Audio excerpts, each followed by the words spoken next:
చార్మి కౌర్ ప్రస్తుతం పూరి జగన్నాథ్తో కలిసి సినిమాలు నిర్మిస్తున్న సంగతి తెలిసిందే. తెరపై కాకుండా తెర వెనుక సినిమా కోసం కష్టపడుతోంది. హీరోయిన్గా చార్మి చిత్రాలు తీసి చాలా కాలమే అవుతోంది. జ్యోతిలక్ష్మి అంటూ చివరగా తెరపై సందడి చేసింది. ఆ తర్వాత పూరి కనెక్ట్స్ అంటూ చార్మి కొన్ని సినిమాలు తీసింది. అందులో చాలా వరకు డిజాస్టర్లు అయ్యాయి. ఇస్మార్ట్ శంకర్ మాత్రమే హిట్ అయింది.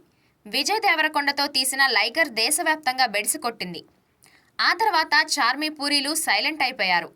అండర్ గ్రౌండ్కు వెళ్ళినట్టుగా ఎక్కడా అలికిడి చేయలేదు. కష్టపడి ఓ హీరోని వెతికారు, కానీ ఎవ్వరూ అవకాశం ఇవ్వలేదు.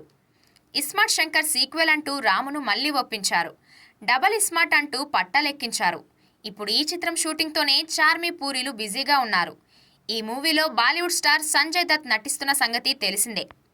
చార్మి ఇప్పుడు కాస్త బాధల్లో ఉన్నట్టుగా కనిపిస్తోంది.